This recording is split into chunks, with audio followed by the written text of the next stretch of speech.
Sociedade Brasileira de Arritmias Cardíacas realiza no Rio de Janeiro, entre esta sexta-feira e o sábado, 27 de outubro, o Simpósio Internacional em Arritmias Cardíacas, dentro do Programa de Educação Continuada. Além da participação de renomados cardiologistas brasileiros, o evento terá a participação de profissionais de outros países. O Simpósio Internacional terá palestras e conferências sobre diversos temas ligados às arritmias cardíacas, como síncope, morte súbita, arritmias supraventriculares, fibrilação atrial, abilação e assuntos relacionados aos portadores de marca-passo. Sobre esse assunto, eu converso agora com o Eduardo Saad, que é cardiologista e membro da Sociedade Brasileira de Arritmias Cardíacas. Doutor Eduardo, bom dia. Bom dia. Doutor Eduardo, quais são as principais causas da arritmia cardíaca? Olha, as arritmias cardíacas podem estar relacionadas a algumas doenças no coração, mas podem ocorrer também em pessoas totalmente normais, corações sem nenhuma alteração na estrutura, como um problema na parte elétrica primária mesmo do coração. E o que é exatamente a arritmia? Então, a arritmia é um termo geral que corresponde à perda do ritmo cardíaco. Tanto pode ser um excesso de batimentos cardíacos, aí se chama de uma taquiarritmia, ou uma diminuição excessiva dos batimentos cardíacos, então a gente chama de uma bradiarritmia. E aí tem diversos tipos de cada um desses grupos, né? E no caso, os sintomas, como é que a pessoa quais são os principais sintomas, o que leva a pessoa a buscar um exame, né, um profissional para avaliar se está com problema? Olha, os principais sintomas de arritmias cardíacas são palpitação, ou seja, aceleração excessiva do coração, batimentos irregulares, falta de ar, eventualmente tonteiras fortes e até desmaio, que a gente chama de síncope. Esses são os principais sintomas de arritmias. Agora, existe uma idade ou um paciente que pode ser mais crítico desenvolvendo essa doença? Olha, na verdade não. Arritmias podem ocorrer de crianças pequenas a pessoas idosas. Só que cada faixa etária tem tipos mais comuns que acometem. Por exemplo, fibrilação atrial, que é uma arritmia, né, daquelas rápidas, ocorre mais comumente em pessoas de mais idade.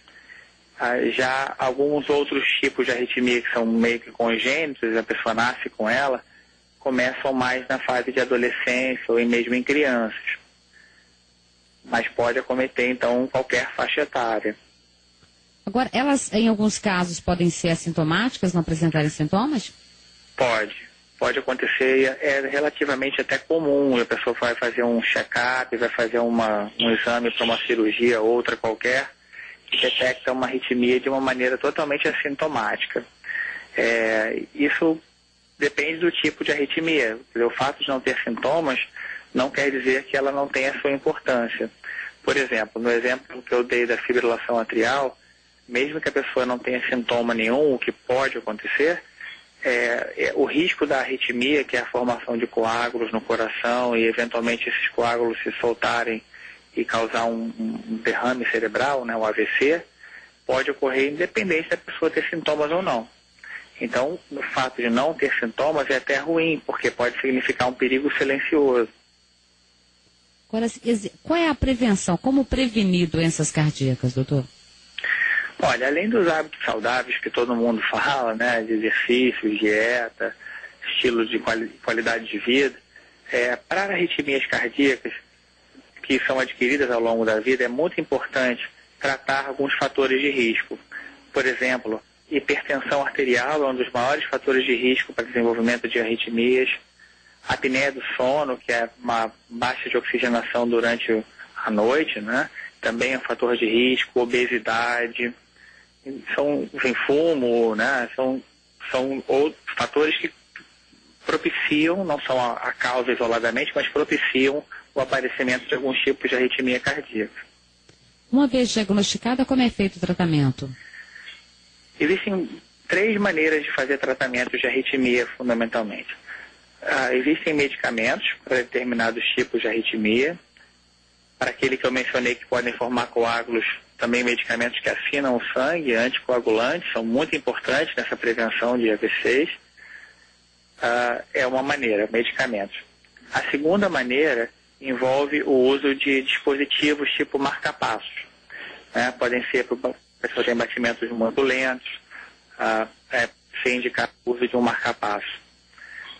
E a terceira maneira, que hoje é cada vez mais utilizada, é um tratamento chamado de ablação por catéter, onde o médico, né, nós introduzimos um catéter no coração da pessoa, localiza-se geralmente a região que está causando o problema elétrico e se faz então uma espécie de uma cauterização pelo catéter com uma energia de radiofrequência para eliminar aquele processo. Né? A grande vantagem de um procedimento de ablação em relação ao medicamento é que ele é curativo, né? Ele resolve o problema e a pessoa usualmente não precisa ficar usando medicação cronicamente, né? Mas são basicamente esses três tipos de tratamentos que existem para os diversos tipos de arritmias.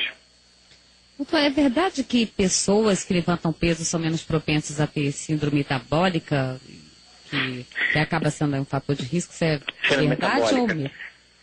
Na síndrome metabólica, ela ocorre mais frequentemente em pacientes acima do peso, que tem uma gordura corporal excessiva, principalmente a gordura abdominal. Né? De maneira geral, pessoas que fazem exercício, não obrigatoriamente só levantar peso, que tem então menos gordura corporal e que durante o exercício então consome mais glicose e gorduras, tem menos chance de ter uma síndrome metabólica, que é, na verdade, uma combinação de obesidade, aumento de glicose e aumento de colesterol e triglicerídeos no sangue. Nessa época do ano, muita gente começa a frequentar as academias para tentar entrar em forma para a chegada do verão.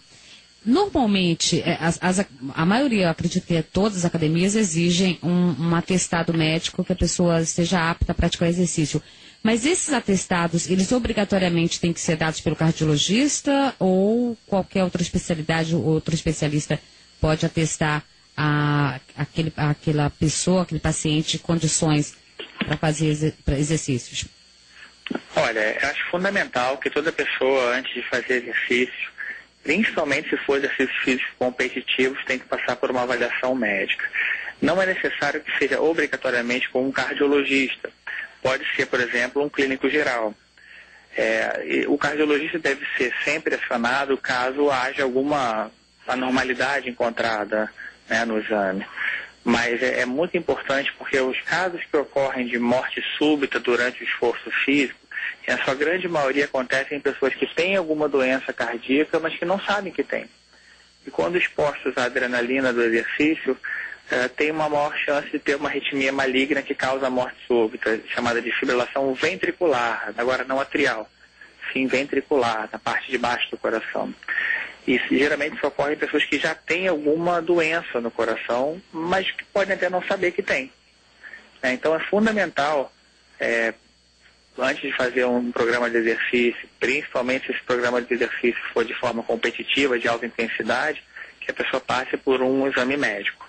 A gente está falando também de corridas, né? Muita gente faz a corrida solitária, correndo na praia ou correndo numa pista de atletismo com um grupo de amigos, sem passar por uma avaliação médica antes. Sem dúvida. Até esse tipo de esporte, né, de prática esportiva que você está mencionando, geralmente é feita por pessoas que são aqueles atletas de fim de semana, né? Pessoas que durante a semana não fazem nada, são muito sedentárias, às vezes acima do peso, com outros fatores de risco, e que vão se expor a um esforço físico sem estar preparado, né? Para esse tipo de situação, acho que onde o risco é pontualmente maior. Então essa prática não é muito recomendada, né? Isso independe da idade, né? Em qualquer idade, pode ser criança, a recomendação é buscar uma orientação médica antes de iniciar um programa de exercícios. E de certa forma sim, mas quanto mais idade a pessoa tem, maior a possibilidade de estar exposto ao longo do tempo a fatores de risco, né? Então acho que isso é ainda mais importante em pessoas de mais idade, né? Principalmente assim, homens acima dos 40 e mulheres acima dos 50 anos, onde o risco de doenças tipo entupimentos, placas de aterosclerose nas coronárias começam a ficar mais frequentes, né? nas faixas etárias menores, isso não é comum. É mais comum outras doenças do músculo cardíaco. Mas, por exemplo, a causa mais comum disparada de problema cardíaco é a aterosclerose, que ocorre numa idade, né, geralmente acima dos 40, 50 anos. Agora, doutor, por que é tão alto o índice de infarto no país? Porque os hábitos nossos são ruins, né? Hoje se vive sob um forte estresse, pessoas muito comumente são hipertensas, maltratadas, né? Muitos hipertensos, mesmo que tomem remédios, não estão com sonopressão controlada, muitas pessoas que têm glicose alta não conseguem controlar. Enfim, não se trata adequadamente de fatores de risco, o índice de tabagismo ainda é muito alto. Então, assim, isso faz com que o nosso índice de doenças cardiovasculares seja grande. E isso, ainda, não sei se ainda corresponde à realidade, em 2010 era o que o Ministério da Saúde dizia que, no caso dos problemas, a insuficiência cardíaca era a principal causa de internação por doença.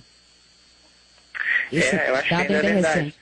A insuficiência cardíaca tem várias razões, uma delas é a aterosclerose, pessoas que sofreram infarto, ou seja, o chamado coração grande, o coração dilatado, é uma das maiores causas mesmo de morte no nosso país, porque é um processo degenerativo que vai se desenvolvendo e se piorando ao longo do tempo, e as pessoas vão internando cada vez mais, até que, né, fica num estágio mais avançado de doença. E isso é um problema de saúde pública, porque ocupa os leitos de hospitais e gasta-se muito dinheiro com isso. Isso não é só no Brasil, é particular no Brasil, mas no mundo inteiro é um problema de saúde pública, né? Uma pesquisa aqui que foi divulgada pelo Departamento de Estimulação Cardíaca Artificial da Sociedade Brasileira de Cirurgia Cardiovascular, com base em 2009, usando dados oficiais do Ministério da Saúde, que as arritmias cardíacas respondem a 90% dos casos e a incidência maior é para homens na proporção do universo das pessoas atingidas. Isso também se mantém como verdade? Os homens são as principais vítimas?